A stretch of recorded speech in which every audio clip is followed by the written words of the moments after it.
Hi. So my name is Vince Nance. I've been practicing Jiu-jitsu since 2007, formally. Until then, it was just kind of a part of my other martial arts stuff. But since then, it's been my primary martial art, and I have a problem conveying how much respect I have for Jiu-jitsu and how much of an impact it's made on me in terms of how I think about the world. I always tell my students, it'll change everything about how you live. And I don't mean some dramatic change. I mean how you get out of bed in the morning will change. You'll move differently. You'll turn around, you'll shift your weight differently and get out of bed in a new way. And it's not something you'll consciously do, right? You'll just wake up one day and be like, oh, never got out of bed that way. For me, I don't want to get too far into any one specific incarnation of that, but I think it's a character building, shifting experience. And I think that what I want to devote these videos to is my own experience with Jiu-jitsu and my own experience with kind of moving through that. And the philosophical and spiritual, for me, ramifications of studying. I would love to share that with you guys and get your feedback. It's not something I hope to do pretentiously. I think that everybody has a spiritual or philosophical understanding of Jiu-jitsu and how it changes the way you think and move and process the world. I would just like to honestly hear more people talking about that and more people expressing and explaining and discussing their experiences, because I think that from the outside, people see Jiu-jitsu and they see this physical thing happening, and I don't think that it's public information of how deeply that will change, who you are as a person. From mitigating fears of being attacked is the first thing that happens, right? You're going through life kind of uneducated and unprepared and incapable of defending yourself, and then you start studying Jiu-jitsu and you're like, oh, okay, there's all these different ways that someone would have attacked me, and now I can deal with that.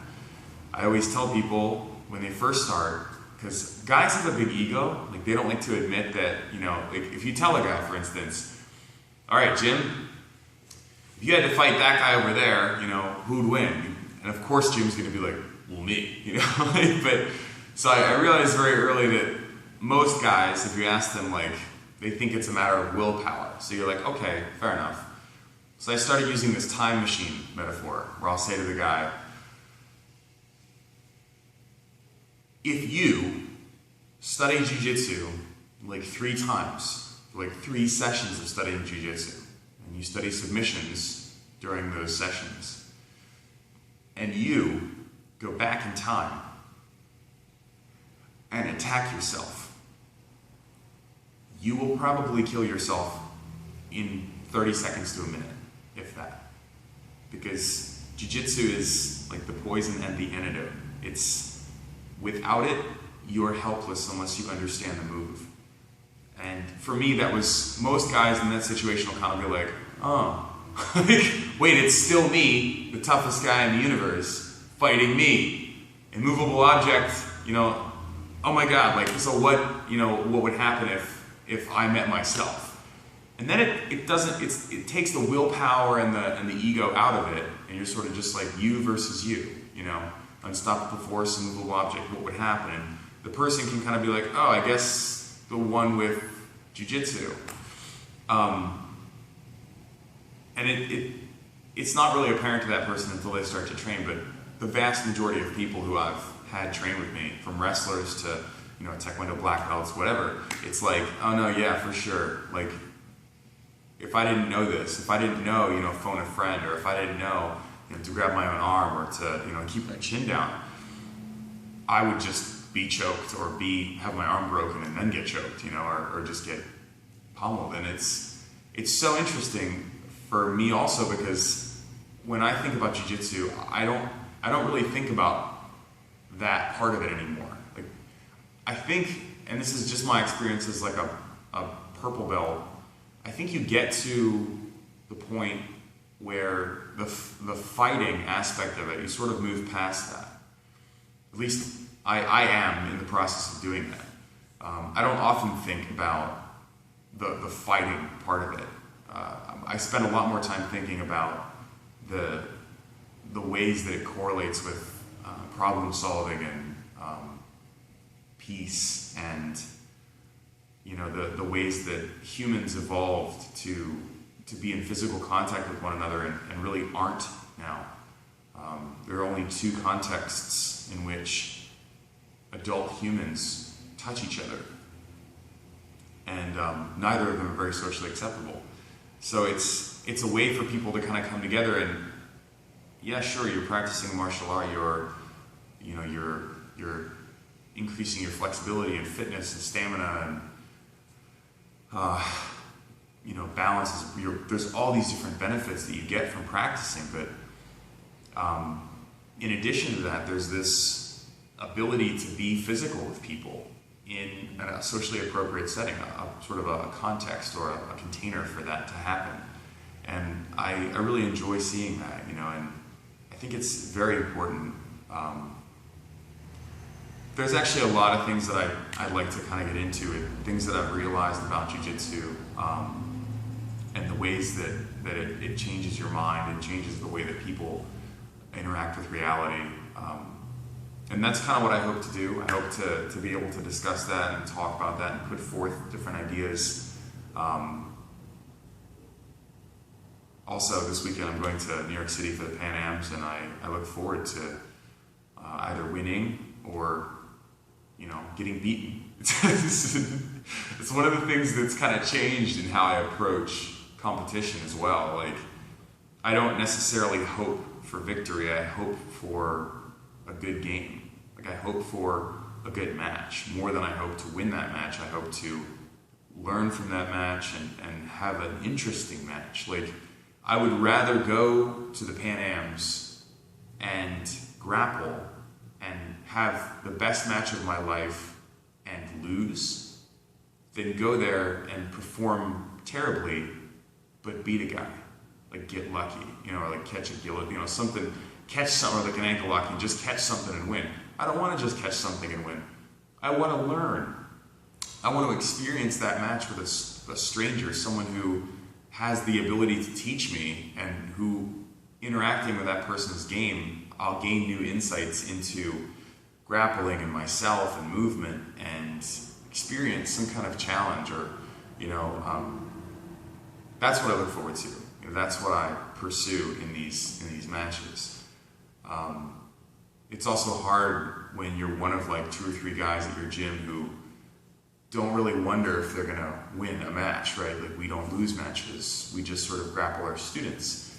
And we have amazing students. We have a lot of students, and they're very good, but it's just a different level, and it's more of a teaching capacity when you're grappling with them. So it's also really cool to go to a competition like Pan Ams or Naga or Grappler's Quest or ADCC or Abu Dhabi World Trials, and really get put to the test. That's I look forward to that.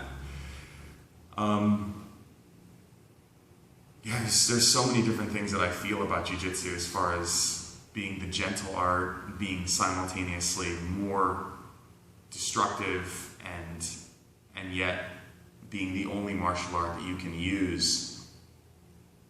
Let somebody win a fight, or a confrontation, let somebody go, and they wake up the next morning and they're totally fine. I mean, that's incredible. Some guy tries to attack me because he's frustrated or angry and he just got divorced and he's a little bit drunk, and rather than breaking that guy's nose or breaking his rib or shattering his orbital bone, or knocking him out and doing permanent concussive damage, I can just grab him for a second, hold him, hopefully, explain the situation, like, hey man, be cool, and just let him go, And there's a very good chance that that guy's going to calm down and not reinitiate. And he'll wake up tomorrow morning and realize, I had a really bad night. I should probably call that guy and apologize. Or I saw the film and my friend took and I was being a total jerk. You know, that person isn't necessarily a bad person, you know, but for me, like, the empowering thing about jiu-jitsu is that it gives you the ability to sort of work through a situation and control somebody, at least keep them from doing more harm to you or someone else while you're, you know, working through it. It's an incredible martial art. I feel very grateful to the people who pioneered Brazilian Jiu-Jitsu, whose pictures I'm looking at right now. My instructors in Korea, for Dongchun Baeksan, East Heaven White Mountain, all the people that I've had the pleasure of grappling and interacting with, John in Korea, Jeff Rockwell, Rob Smith, my business partner and original instructor, all the people I've been able to do clinic with, like Jeff Reese and Barbosa in Korea, and Danny Kessler. Like, there's just so many people that I've had the privilege of interacting with in this sport, and they've all kind of moved my thinking forward in this. And for me, it's just become more like yoga or Tai Chi. It's a way of understanding yourself and understanding your relationship to other entities and other objects. And I'm really enjoying that process. I'm really enjoying, you know, getting outside of combat and fighting and just getting into like movement and who can finish this match more relaxed and breathing, and just for me it's such an incredible experience. You know, I love teaching like little kids because they're just sponges. You know, like you're just like, and then you're gonna move your body like this, and they're just doing it, and it's so natural, and it's so cool to see that get incorporated into the way that they move and think about the world. And I also really like doing it with, you know, teaching with 50-year-old, you know, people who've maybe never done that, you know, and this is they're 50, you know, or they're 60 or they're 40, and they're just for the first time doing a front roll, and they're just, you know, dealing with that, and they're like, oh my God, I didn't know I could move like this, you know, or teaching women self-defense and teaching them to, you know, pick their whole body up off the ground on just 2 points, you know, where you're like, oh, you know, they for the first time they get like, oh my God, like I can move my hips like this, or I can wrap my feet around somebody and lock them and push and pull them, and I have control from the bottom. You know, like what we call missionary position in a sexual context, you're actually in a dominant position if you know how to utilize that and move your body in that way, you know? It's such a mind-blowing experience for me, and I just feel incredibly grateful and fortunate to have been exposed to it. And I just want to share that exuberance, you know, how I feel about this and teaching different people, and it's really nice to have found something that you can just continually go deeper into. There's no end, you know, there's no finish line. It's just, you'll experience this and you'll experience learning through it and experiencing yourself for the rest of your life. And even if my body stops working, I'll still have jiu-jitsu. And that's a really cool realization as well. So I look forward to posting more videos like this, and I look forward to comments and questions and you know, discussion points and suggestions. And I look forward to training with you guys. If you've never done jiu-jitsu before, come check it out. You know, if you've done jiu-jitsu before, come check it out. Like, if you live far away from me, go find jiu-jitsu, like somewhere, you know, through a legitimate academy that's, you know, that's teaching Brazilian jiu-jitsu, or, you know, I just think it's incredible, you know. So thanks everybody for watching, and yeah, have a great day.